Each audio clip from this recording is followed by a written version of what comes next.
Priority കൊടുക്കണം. ഇനി നിങ്ങൾ തിരുത്താം. അല്ല അത് പറഞ്ഞത് തന്നെയാണ്, അത് തന്നെയാണ് കറക്റ്റ്. നമ്മളവിടെ എൻ്റെ ബിസിനസ്സിനെയാണ് ഞാൻ ഇതുവരെ പ്രണയിച്ചിരുന്നത് എന്ന് പറയുന്നത് ശരിയല്ല. കാരണം എൻ്റെ ബിസിനസ്സിനെയാണ് ഞാൻ പ്രണയിച്ചിരുന്നെങ്കിൽ ചെറിയ ചെറിയ പ്രശ്നങ്ങളുടെ പിന്നാലെ ഓടില്ല. അറിവില്ലായ്മ ഉണ്ടാവാം. അറിവില്ലായ്മ കൊണ്ട് ഓടാം, അറിവില്ലായ്മ കൊണ്ട് ഓടാം. അപ്പം നമ്മൾ പഠിക്കാനാണ് ഇമ്പോർട്ടൻസ് കൊടുക്കുന്നത്. റിയൽ ബിസിനസ്സിൽ നമ്മൾ അത് ഓടുമ്പോൾ അതിന് ബിസിനസ്സിന് ഇത്ര സമയം കൊടുക്കണം, നമ്മുടെ ഹെൽത്തിന് ഇത്ര സമയം കൊടുക്കണം, മറ്റുള്ള റിലേഷൻഷിപ്പ് നെറ്റ്വർക്കിങ്ങിന് നമ്മൾ ഇത്ര സമയം കൊടുക്കണം. ഇതെല്ലാം അതിൻ്റെ ഭാഗം. അപ്പോഴാണ് നമ്മൾ ബിസിനസ്സിനെ റിയലി ഗ്രോ ചെയ്യിക്കുന്നത്. ബിസിനസ്സിനെ സ്നേഹിക്കുന്ന ബിസിനസ്മാൻമാരോട് പറയാനുള്ളത്, നിങ്ങൾ നന്നായിട്ട് സ്നേഹിക്കുമ്പോൾ ഇതും കൂടെ അതിൻ്റെ ഉള്ളിലുള്ളതാണ്. ഇത് വേണം. കാരണം അത് നമ്മളെ കുട്ടികളാണ്, നമ്മളുടെ ചിന്താഗതികളാണ്, നമ്മളുടെ ഐഡിയാസാണ്, നമ്മുടെ ഗോളുകളാണ്. അത് നമ്മുടേതാണല്ലോ, അത് തന്നെ നമ്മൾ. അപ്പോൾ ഈ ആരോഗ്യവും തടിയും നോക്കിയേ പറ്റൂ. ഞാൻ ആദ്യമൊക്കെ ജിമ്മിനൊക്കെ പോകുന്ന ആളുകളെ കളിയാക്കും എന്ന് പറഞ്ഞാൽ ഞാൻ അവരോട് പറയും, നമ്മൾ പുതിയൊരു മെർച്ചഡീസ് എടുത്താൽ അല്ലെങ്കിൽ എന്നിട്ട് അതിൽ പെട്രോൾ അടിച്ചിട്ട് ആരോഗ്യം ഉണ്ടാക്കാൻ വേണ്ടി റൗണ്ട് അടിക്കാറുണ്ടോ? കുറേ കാലം ഉപയോഗിച്ചില്ലെങ്കിൽ നിങ്ങളിപ്പോൾ എന്താ ചെയ്യുന്നത്? കുറേ തിന്നുക, അത് കത്തിക്കുക, അങ്ങനെ ആവശ്യമില്ല, തിന്നാൽ പോരെ. ഇങ്ങനെ പറയുന്നത് ഞാൻ കേട്ടിട്ടുണ്ട്. അത് ശരിയാണെന്ന് വിശ്വസിച്ച സമയമുണ്ട് കേട്ടോ.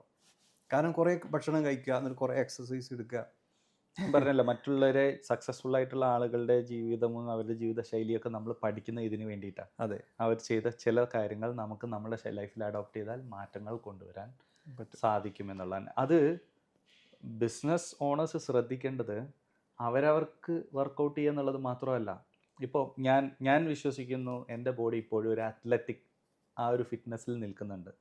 നിൽക്കാനുള്ള കാരണം ചെറുപ്പം മുതൽക്കേ ഞങ്ങൾ ഒരുപാട് ഓടിക്കളിച്ചിട്ടുണ്ട്. വെയിലത്തെല്ലാം തളർന്ന് വീഴാനുള്ള ആ രീതിയിൽ പോലും ഞങ്ങൾ ഓടിയിട്ടുണ്ട്. പുഴയിൽ പോയി 3 പ്രാവശ്യം പുഴയിലോട്ട് പോയി നീന്തും. അവധിക്കാലം കിട്ടിക്കഴിഞ്ഞാൽ നീന്തലൊരു വലിയൊരു എക്സസൈസാണ്. അപ്പോൾ അന്നത്തെ ആ എക്സസൈസിൻ്റെ പവറാണ് ഇന്നിപ്പോൾ എൻ്റെ ശരീരത്തിൽ നിലനിൽക്കുന്നത്. എന്നെ ഓടിക്കുന്ന അന്നത്തെ ആ പവറാണ്.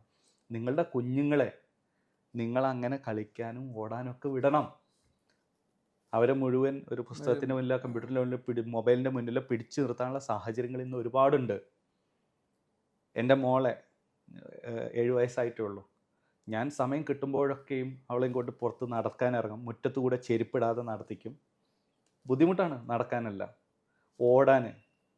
നമ്മൾ പറയുമ്പോൾ അവർക്ക് ഇഷ്ടമാണ്. സത്യം പറഞ്ഞു കഴിഞ്ഞാൽ നമ്മൾ വിചാരിക്കും ഇതൊക്കെ അവരെ ഹേർട്ട് ചെയ്യോ, ഇതിൻ്റെയൊക്കെ ആവശ്യമുണ്ടോ എന്നുള്ളത്. പക്ഷേ അവരെ ഫിസിക്കലി ഫിറ്റാക്കി നിർത്തിയാലേ അവർക്ക് നല്ലൊരു ഭാവിയുള്ളൂ എന്നുള്ളത് നമ്മൾ തിരിച്ചറിഞ്ഞാൽ നമ്മുടെ ഫാമിലി കൊടുക്കണം.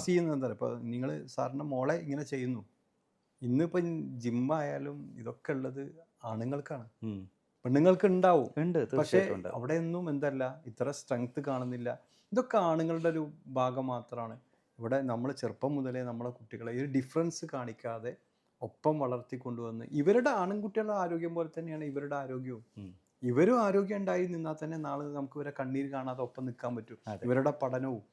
അപ്പോൾ ഈ ബിസിനസ്മാൻ എപ്പോഴും അവൻ്റെ ചുറ്റുപുറമുള്ള എല്ലാ ഭാഗത്തും അതിൻ്റെ ശ്രദ്ധ വേണം. അവരെപ്പോഴും നമ്മൾ റൈറ്റ് വേയിൽ കൊണ്ടുവരണം, നമ്മൾ ബൂസ്റ്റ് ചെയ്ത് കൊണ്ടുവരണം. നമ്മുടെ ഫാമിലി ആണെന്നുണ്ടെങ്കിലും നമ്മുടെ സുഹൃത്തുക്കളാണ്, അവരുടെ മക്കളാണെങ്കിലൊക്കെ നമ്മൾ ആ എനർജി നമുക്ക് അവരെ റോൾ മോഡലായി നിന്നുകൊണ്ട് കാണിച്ചു കൊടുക്കാൻ പറ്റും. അത് വീട്ടിൽ അമ്മമാരൊരു പക്ഷേ നമ്മൾ കാണുന്ന പോലെ അവർക്ക് അത് ഡൈജസ്റ്റ് ചെയ്തോളണം എന്നില്ല. അവർ കെയർ ആണ് കൊടുക്കുന്നത്. നമ്മൾ അവരെ ലൈഫ് അഡ്വഞ്ചർ ആക്കി. ഞാനിത് പറയുമ്പോൾ അങ്ങനെ പറയാൻ പറ്റുമോയെന്നറിയില്ല. ഇപ്പം നമ്മളിവിടെ ഇരിക്കുന്നതൊക്കെ ഈ സംസാരിക്കുന്നതൊക്കെ എൻ്റെ ഫാമിലിയിലുള്ള ആളുകൾക്ക് അവിടുന്ന് കാണാൻ പറ്റും. ഞാൻ ചില സമയങ്ങളിലൊക്കെ ഞാനിവിടെ ഇപ്പോൾ ബിസിനസ് ചെയ്യുമ്പോൾ എൻ്റെ കൂടെ എൻ്റെ 2 മക്കൾ കൂടെ ഉണ്ട്. ചില സമയങ്ങളിലൊക്കെ അവരെ നന്നായിട്ട് ഞാൻ ഒരു എക്സ്പീരിയൻസ് ഹെർട്ട് ചെയ്യും.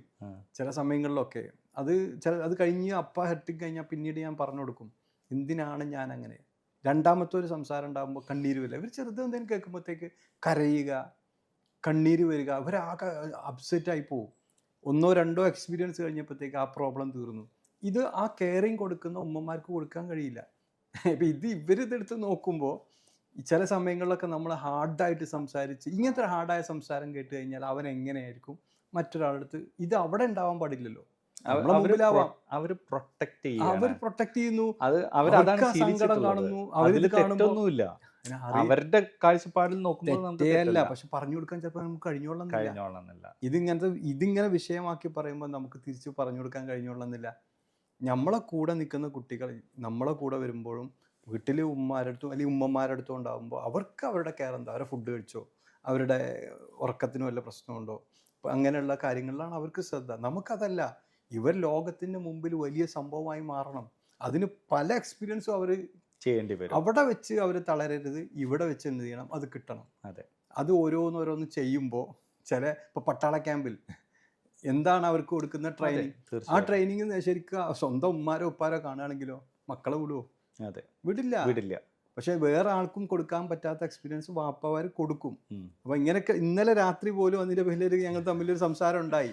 ഞാൻ പറയുന്നത് ഇത്തരത്തിലുള്ള എക്സ്പീരിയൻസ് ചിലപ്പോൾ നമുക്ക് അന്ന് കിട്ടിയതിരുന്നെങ്കിൽ നമ്മൾ ഇന്ന് ഇങ്ങനെ ആയിരിക്കില്ലല്ലോ. ആ എക്സ്പീരിയൻസ് നമുക്ക് കിട്ടിയിട്ടില്ലെങ്കിൽ നമ്മളെ മക്കൾക്ക് പോലും കിട്ടണം എന്ന്